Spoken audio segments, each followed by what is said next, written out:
You ever wonder which American row crop tractors got left behind in the hustle of modern farming? Well, today we're going to time travel to rediscover 15 forgotten American row crop tractors. These hardworking machines shaped agriculture, yet they're seldom in the spotlight nowadays. So let's roll back the clock and celebrate their grit and character. So buckle up as we dive into the fields of yesteryear and uncover the specs, stories, and significance of every remarkable model. Number 15, the Farmall F12. Now, the Farmall F12 was International Harvester's follow-up to the hugely influential Farmall Regular. Now, while it offered a more compact design for small to mid-sized farms, it still packed quite a punch for its time. Powered by a 4-cylinder engine, the F12 produced around 13 horsepower on the drawbar. Now, that might sound modest now, but in the 30s, it was enough to handle essential row crop tasks like cultivating corn and cotton. Its narrow front configuration provided exceptional maneuverability in tight rows, giving farmers confidence while working in the field. Another big selling point was its adjustable rear wheel spacing, a feature that let it tackle various row widths without a fuss.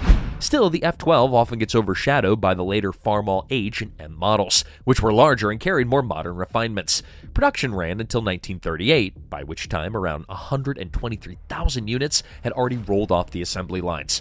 Although it didn't achieve the same legendary status as the H or M, the F12 was a reliable workhorse that laid down key design principles, like lightweight construction and row crop visibility, and all of that helped define Farmall's reputation for decades to come.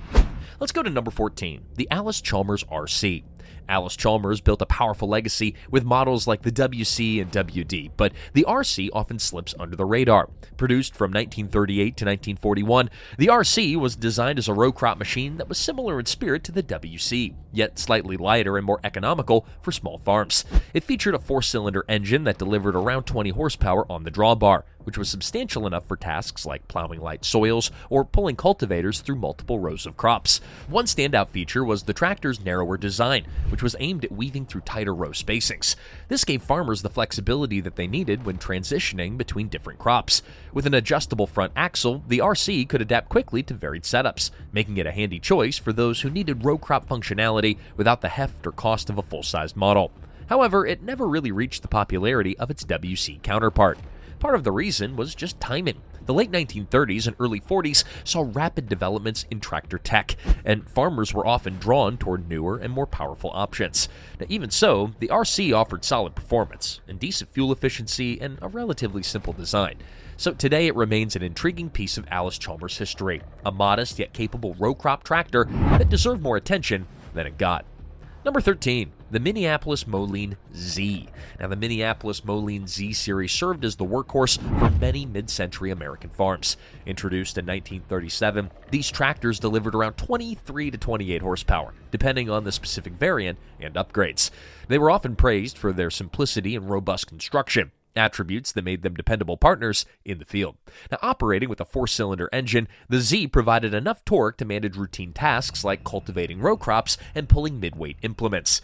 A notable design element was the adjustable tread width on the front axle, allowing farmers to adapt the tractor for different row spacings.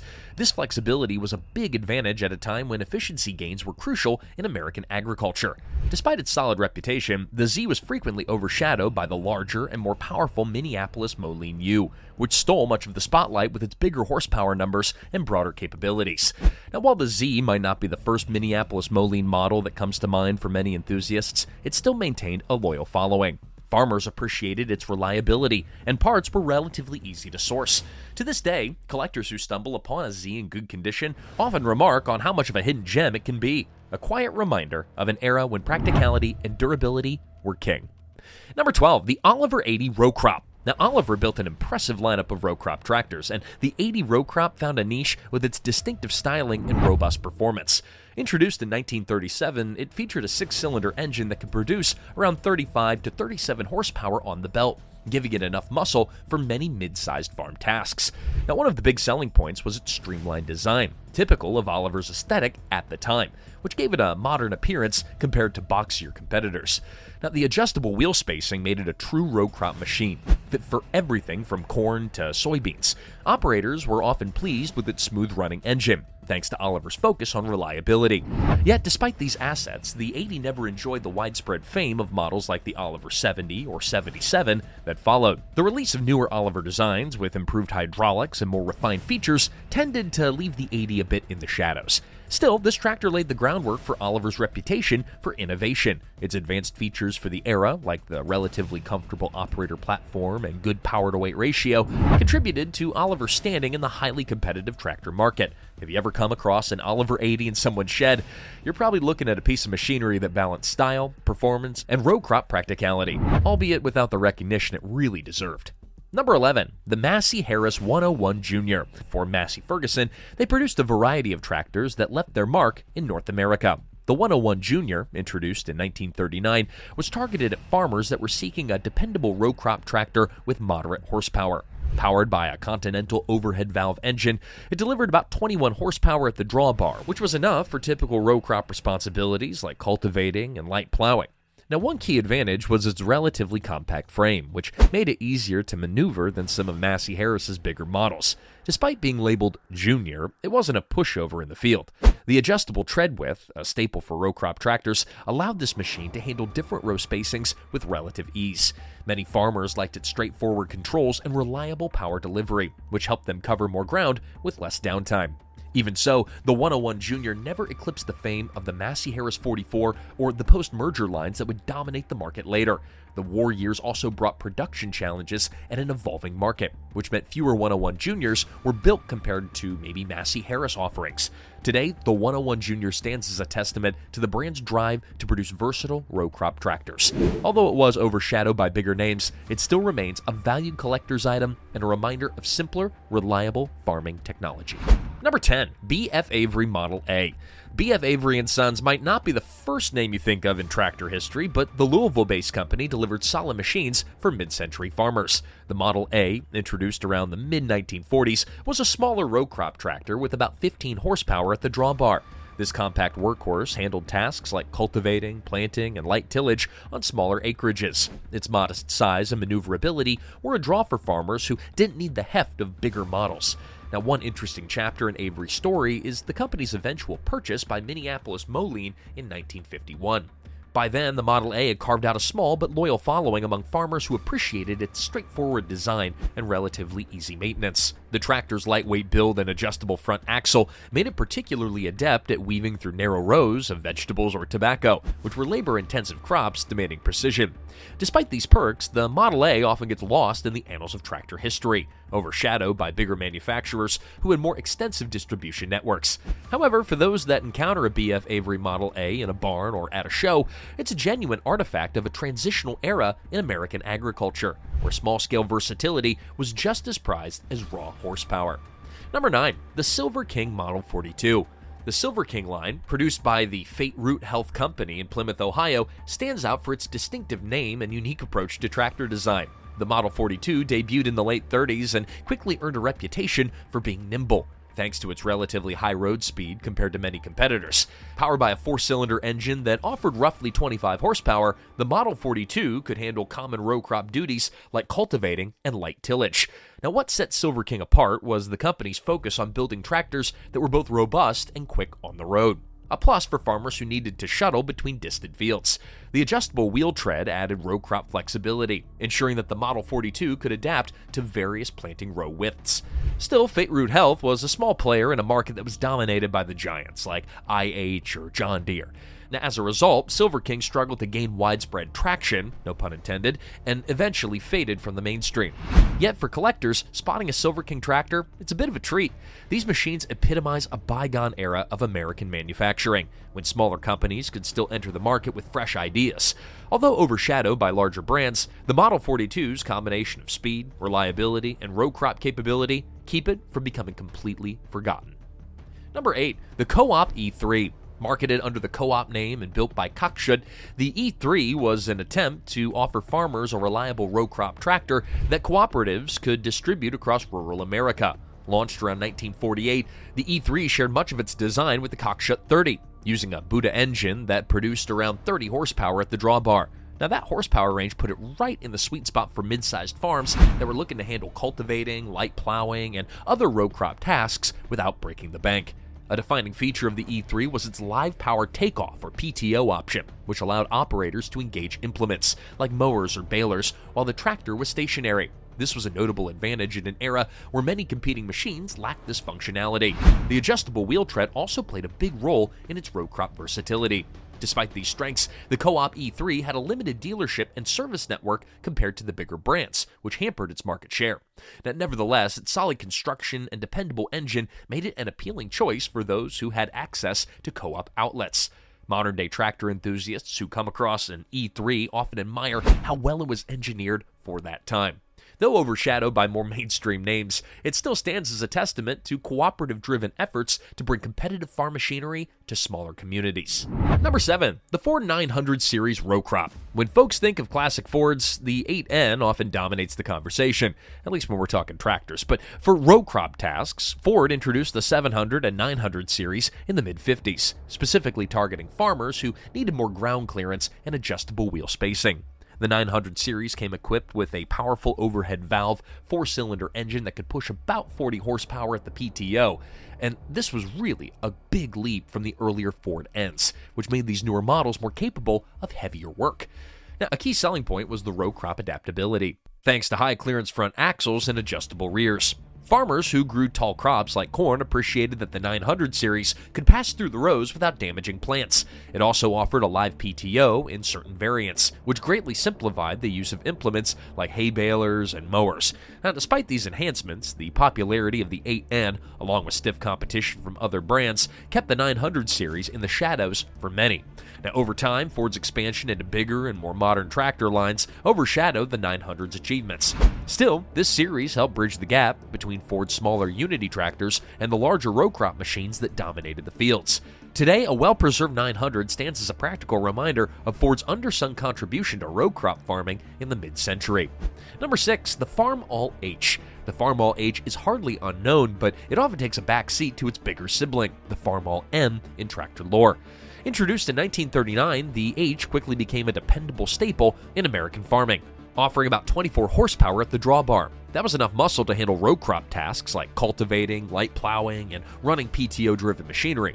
The H was also built with a classic narrow front option, which gave it the agility that many farmers needed between tight rows of corn or beans. Engineered with a 152 cubic inch 4-cylinder engine, the Farmall H delivered consistent power and a reputation for reliability. Its robust design and easy-to-service layout made it a popular choice well into the 50s. Another highlight was its adjustable rear axle, allowing farmers to tweak wheel spacing to match different crop patterns. What set the H apart from earlier Farmall models was its improvement in operator comfort, with better seat positioning and more ergonomic controls.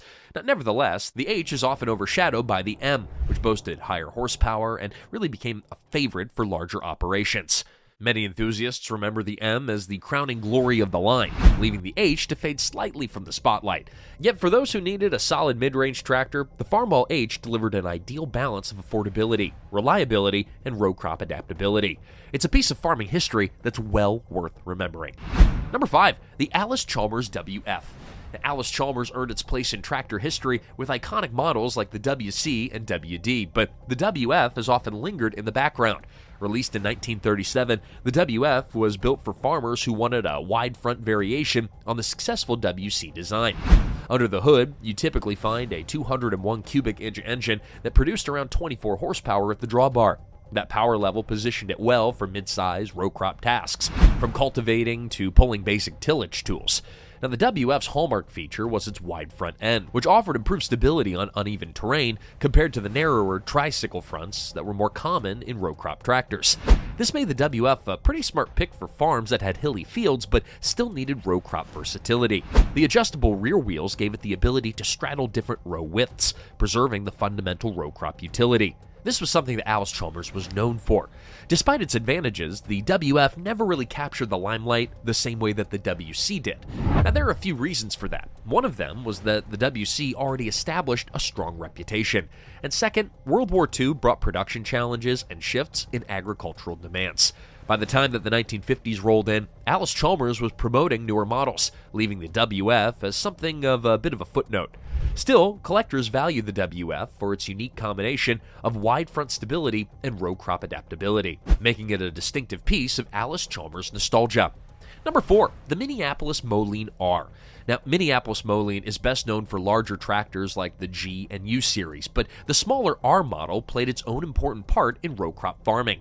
Launched in 1939, the R typically cranked out about 18 horsepower at the drawbar, running on a 4-cylinder engine of about 165 cubic inches. Now, that might not sound colossal, but for small to medium farms, it was enough to pull cultivators, plows, and mowing implements.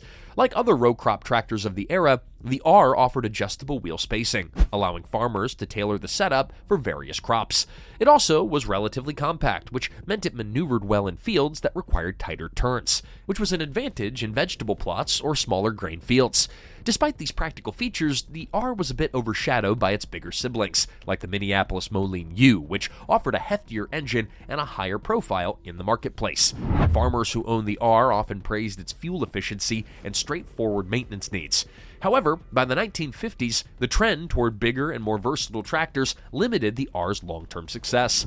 Today, it's a collector's gem, and those that have restored an R appreciate its place as a reliable row crop partner that bridged the gap between horse-drawn implements and the horsepower race that dominated the later decades. Number 3, the Oliver 70 row crop. The Oliver 70 row crop is another classic that deserves more recognition. Introduced in 1935, it was part of Oliver's push to modernize farming with streamlined looks and stronger engines. Beneath the stylish sheet metal was a 6-cylinder flathead engine that generally put out around 22 horsepower at the drawbar, though some improvements over time nudged those numbers a little bit higher. The tractor's narrow front design was particularly suited for row crop work, allowing farmers to align it between rows of corn or other tall-growing plants. Where the Oliver 70 truly shined was its comfortable ride and decent fuel efficiency. Oliver used rubber tires and focused on better ergonomics. Both were relatively forward-thinking moves in the mid-30s. This gave the 70 a more modern feel compared to some of its contemporaries. And even so, its successor, the 77, ended up stealing much of the limelight when it hit the market, with additional power and updated styling. As a result, the Oliver 70 tends to fly under the radar for many tractor enthusiasts, overshadowed by the brand's later offerings. Still, those who appreciate vintage farm machinery often note that the 70 had a great blend of innovation and ease of operation. If you ever encounter a well-kept 70 at a tractor show, you'll quickly see why it was valued in its day, though it rarely gets the same level of hype as the other Oliver models. Number 2, the Case Model SC. Now, Case's letter series tractors may ring a bell, particularly the DC, but the smaller SC also played a key role in America's row crop landscape. Introduced in 1941, the SC was built to deliver around 23 horsepower at the drawbar. Though modest by modern standards, that power band allowed it to handle typical mid-century tasks like cultivating, pulling planting equipment, and running small PTO-driven implements. Its 4-cylinder gasoline engine was generally hovering around 164 cubic inches, and it provided a reliable power source for a family farm. Like many row crop tractors of the time, the SC featured adjustable wheel spacing, enabling farmers to adapt quickly from corn to beans or other row crops. With a tricycle front or an optional wide front, it had solid maneuverability and stability where it mattered. But because the DC overshadowed it in horsepower and was more commonly marketed, the SC often lived in the background, and you add to that the intense competition from Farmall, John Deere, and Alice Chalmers, and it's not real surprising that the SC didn't become a household name. But nevertheless, owners frequently praised the SC for its durability and ease of maintenance. The mechanics were straightforward, and most of the routine work could be done on farm without specialized tools. Over a decade of production, and the SC proved that bigger, it's not always better. Sometimes a dependable mid-range row crop tractor is exactly what a farm needs, even if it ends up overlooked in the history books. And number 1, the John Deere GP. Now, when you think John Deere row crop tractors, the models A and B often come to mind first. However, the John Deere GP, standing for General Purpose, paved the way for those later icons. Introduced in 1928, the GP was engineered as a versatile row crop machine that was suited for everything from cultivating corn to plowing modest acreage. Its horizontal 2-cylinder engine produced about 20 horsepower at the drawbar, a respectable figure for the late 20s. One of the main selling points was the GP's ability to handle various row widths, which was a relatively novel concept at the time. Farmers could adjust the rear wheels and sometimes the front front axle to match planting spacings, making it a true multi-crop tractor. The GP also offered a bit of comfort and practicality by relocating certain controls for easier access. Yet it didn't achieve the same commercial success as the John Deere A or B, which later arrived with improved technology and more refined designs. Production ended in 1935, but in those 7 years, the GP set many of the standards that John Deere expanded upon in subsequent models. And today, finding a GP is like discovering an early chapter in the story of John Deere's row crop evolution. It may not hold the star status of its successors, but it still deserves credit for pushing tractor development forward during a time when row crop farming was really entering into a modern era. We really appreciate y'all for joining us on this nostalgic journey across 15 forgotten American row crop tractors. Each of these machines played a real crucial role in shaping the agricultural heritage that we cherish. And look, they might be overshadowed by the big names, but their innovations and reliability still impress. And we hope you found this video helpful and enjoyed stepping back into a time when horsepower, it came on 2 big rear wheels. And if you love rediscovering these classic workhorses, be sure to subscribe and stick around because we've got plenty more farming history coming your way. Let's keep those memories alive, and we'll see you in the next video.